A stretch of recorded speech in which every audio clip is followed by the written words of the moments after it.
মা, এবারকার মতো ক্ষমা করে দিয়েন।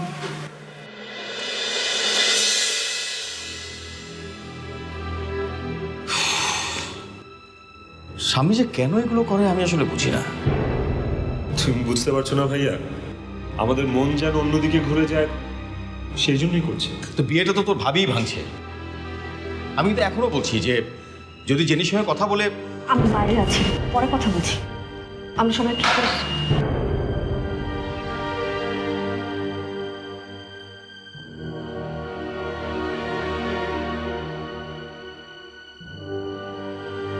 আমরা ওখানেই বসি, তাই না?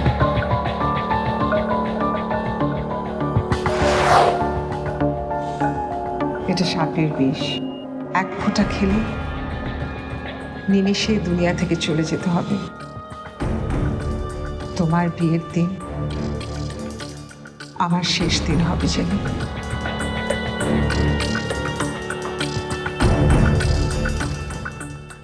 ফুপু, ফুপু বসে পড়ো, বসো। বসতে বললাম। এক কথা চুপ করে বসতে। বাইরে বেরোলে তোর এইটা নিয়ে একদম দুষ্টুমি বাড়ে। আরে ওকে ধমক দিচ্ছেন কেন? যে ধমকের ভাষা বোঝে তাকে ধমক দিয়ে কথা বলতে হয়। মাঝে মাঝে ভাষা পাল্টাতে হয় ইমরান সাহেব, সবসময় ভালোবাসার ভাষায় চলে না।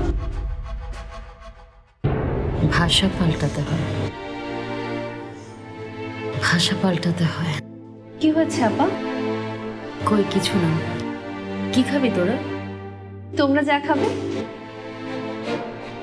খেতে আসিনি ভাবি, শুধু তুমি জোর করেছো তাই এসেছি। প্লিজ এসব খাবার দাবার নিয়ে আমাকে জোর করবে না।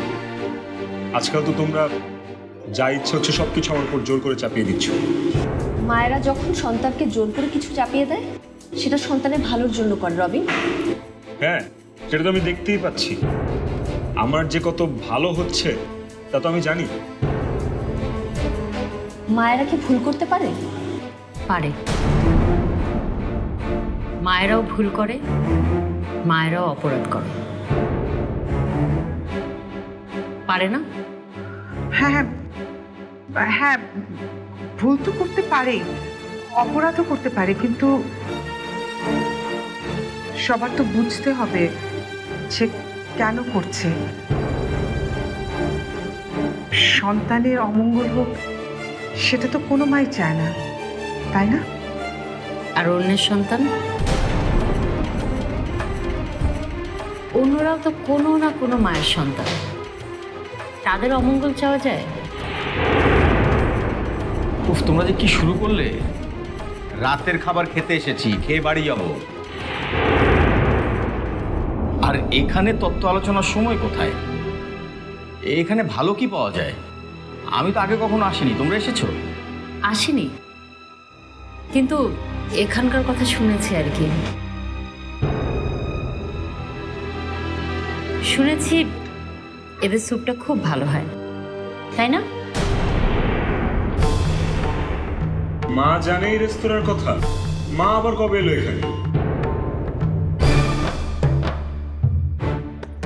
আচ্ছা ঠিক আছে, স্যুপ ভালো হলেই হলো। আগে স্যুপের কথা বলো। ওয়েটার,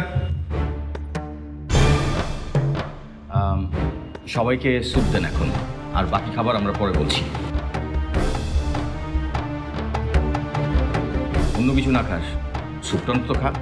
বিষ দাও ভাইয়া, জেনির মতো বিষ খাই। রবিন, কিছু মনে করো না ভাবি, কিন্তু এটা আমার কাছে খুব হাস্যকর লাগছে। মনে হচ্ছে জেনি আর আমার বিয়ে ভাঙাটা একটা উৎসবের বিষয়,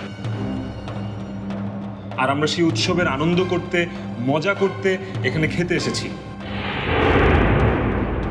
এভাবে বলছো কেন রবিন? আপাতত তোমার জন্যই সবাইকে এখানে নিয়ে এসেছে, আর তুমি যেন কষ্ট থেকে বের হতে